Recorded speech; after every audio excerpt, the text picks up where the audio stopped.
आज Doubtnut app download करें। Doubtnut पर अपने सभी गणित, रसायन विज्ञान, भौतिक विज्ञान और जीव विज्ञान के डाउट्स का करो सफाया। बस प्रश्न की फोटो खींचो, एक ही प्रश्न को क्रॉप करो और तुरंत वीडियो सोल्यूशन पाओ। अभी डाउनलोड करें। हेलो एवरीवन, यहाँ पे हमें क्वेश्चन दिया गया है लिंग सहलग्नी वंशागति क्या है। मनुष्य में हीमोफीलिया की वंशागति का वर्णन कीजिए। तो मनुष्य में हीमोफीलिया की वंशागति का वर्णन भी करना है। यहाँ पे कुछ आनुवांशिक लक्षणों की वंशागति प्राणियों के लिंग से संबंधित होती है। तो कुछ जो आनुवांशिक लक्षणों की वंशागति होती है, आनुवांशिक जो लक्षणों की वंशागति होती है वो किससे संबंधित होती है? प्राणियों के लिंग से। तो प्राणियों के लिंग से या प्राणियों के लिंग से क्या होती है? संबंधित होती है आनुवांशिक लक्षणों की वंशागति। इन लक्षणों का नियंत्रण करने वाले जीन्स लिंग गुणसूत्र पर स्थित होते हैं। तो इन लक्षणों का नियंत्रण करने वाले जीन होते हैं जो वो कहाँ होते हैं? लिंग गुणसूत्र पर स्थित होते हैं। वो जीन जो इन लक्षणों को क्या करते हैं? नियंत्रित करते हैं, वो कहाँ पाए जाते हैं? लिंग गुणसूत्र पर पाए जाते हैं। ये लक्षण पीढ़ी दर पीढ़ी वंशानुगत होते हैं। तो ये लक्षण क्या होते हैं?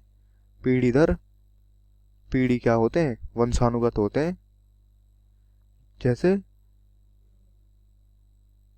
जनक से क्या हो, जनकों से संततियों में स्थानांतरित हो। तो ऐसे जीन्स को सहलग्न जीन कहा जाता है या लिंग सहलग्न कहा जाता है। तो ऐसे जीन को क्या कहा जाता है? सहलग्न जीन। ठीक है, जो क्या करती है? पीढ़ी दर पीढ़ी स्थानांतरित करती है। मानवों में इनका अध्ययन वंशावली विश्लेषण द्वारा किया जाता है। मानवों में इनका जो अध्ययन किया जाता है, इनका अध्ययन किया जाता है वंशावली द्वारा। वंशावली विश्लेषण के द्वारा क्या किया जाता है? इनका अध्ययन किया जाता है। लिंग संलग्न लक्षण भिन्न प्रकार के हो सकते हैं। अब यहाँ पे जो लिंग संलग्न लक्षण होते हैं वो भिन्न प्रकार के हो सकते हैं। जैसे एक्स संलग्न लक्षण होते हैं। पहली बात करें हम यहाँ पे, तो एक्स संलग्न लक्षण, तो ये एक्स संलग्न लक्षण होते हैं जो, इनमें क्या होता है कि लक्षणों के जीन्स एक्स क्रोमोसोम के समजात लक्षणों पर स्थित होते हैं। ये लक्षणों के जीन्स जो हैं एक्स क्रोमोसोम्स के सजातीय या समजात लक्षणों पर स्थित होते हैं। समजात लक्षणों पर क्या होते हैं? स्थित होते हैं। पुत्रों में ये लक्षण माता से तथा पुत्रियों में पिता से प्राप्त होते हैं। तो ये लक्षण क्या होते हैं? पुत्रों में क्या होता है? माता से, तथा पुत्रियों में क्या होते हैं? ये एक्स वाले माता एवं पिता दोनों से, माता व पिता दोनों से क्या होते हैं? ये लक्षण प्राप्त होते हैं। कुछ एक्स संलग्न लक्षणों वाले विकार होते हैं जैसे कि वर्णांता और हीमोफीलिया। तो एक्स संलग्न वाले विकार होते हैं जैसे कि वर्णांधता और हीमोफीलिया। ये क्या होते हैं? एक्स संलग्न वाले विकार। अब हम बात करें यहाँ पे वाई संलग्न लक्षणों की। तो वाई संलग्न लक्षणों में क्या होता है? वाई संलग्न लक्षण, इनमें क्या होता है कि इसके जीन्स वाई गुणसूत्रों पर स्थित होते हैं। तो जीन्स क्या होते हैं? वाई गुणसूत्रों पर। इसके जीन कहाँ होते हैं? वाई गुणसूत्रों पर स्थित होते हैं। एक्स गुणसूत्रों पर ये नहीं होते हैं। तो ये क्या होते हैं? एक्स गुणसूत्र पर नहीं होते हैं। अतः ये लक्षण पिता से केवल पुत्रों को ही प्राप्त होते हैं। अतः क्या होता है? ये लक्षण केवल क्या होता है? पिता से पुत्र में जाते हैं। क्या ये लक्षण? जैसे कि उदाहरण के लिए हम बात करें यहाँ पे, तो कर्ण पल्लवों की हाइपरट्राइकोसिस। जो कर्ण पल्लव होते हैं, कर्ण पल्लव की हाइपोट्राइकोसिस, ये क्या होते हैं? वाई संलग्न लक्षण होते हैं जो कि केवल क्या होते हैं? पिता से पुत्र में ही स्थानांतरित हो सकते हैं, पुत्रियों में नहीं सकते। अब हम बात करें यहाँ पे एक्स वाई संलग्न की, एक्स वाई संलग्न लक्षण की। तो एक्स वाई संलग्न लक्षण में क्या होता है कि इनके जीन्स एक्स तथा वाई गुणसूत्रों पर स्थित होते हैं। एक्स तथा वाई गुणसूत्रों पर क्या होते हैं, इनके जीन्स स्थित होते हैं। इनकी वंशागति पुत्रों एवं पुत्रियों में सामान्य ऑटोजोमल लक्षणों की तरह होती है। तो इनकी जो वंशागति होती है पुत्रों एवं पुत्रियों में दोनों में होती है।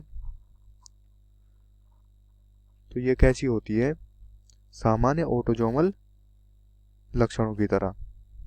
यहाँ कैसी होती है, ये पुत्रों एवं पुत्रियों में सामान्य ऑटोजोमल लक्षणों की तरह होती है।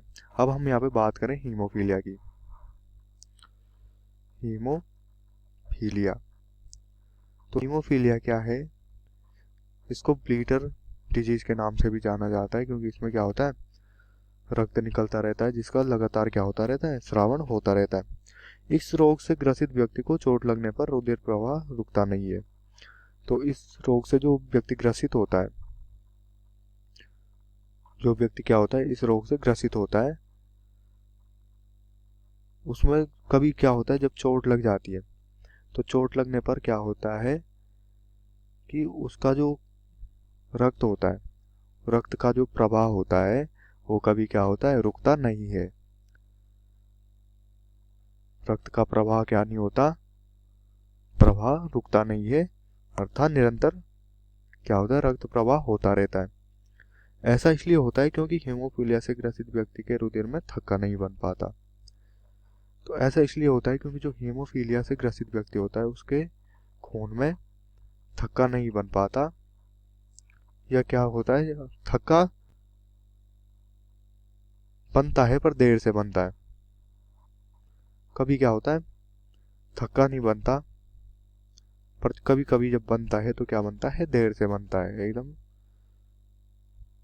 समय पर नहीं बन पाता। निरंतर रुधिर स्राव से क्या होता है, ग्रसित व्यक्ति की मृत्यु हो जाती है।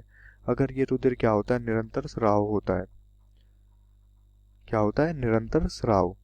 तो निरंतर स्राव के कारण क्या हो जाती है, व्यक्ति की मृत्यु हो जाती है, क्योंकि क्या हो जाता है, शरीर में खून की कमी हो जाती है, जिसके कारण क्या हो जाता है, व्यक्ति की मृत्यु हो जाती है। इंग्लैंड की जो महारानी थी, ये हीमोफीलिया जो है, इंग्लैंड की महारानी थी जो विक्टोरिया नाम था उनका, उनके वंश में थी। तो वहाँ क्या होता था, जैसे रुधिर का थक्का नहीं बन पाता था, कभी कुछ मामूली सी चोट भी क्या बन जाती थी, मृत्यु का कारण बन जाती थी। कक्षा 6वीं से 12वीं से लेकर नीट, आईआईटी, जेई वो एडवांस के लेवल तक 1 करोड़ से ज्यादा छात्रों का भरोसा। आज ही डाउनलोड करें डाउटनेट ऐप या व्हाट्सएप करें अपने सारे डाउट्स 8400 400 400 पर।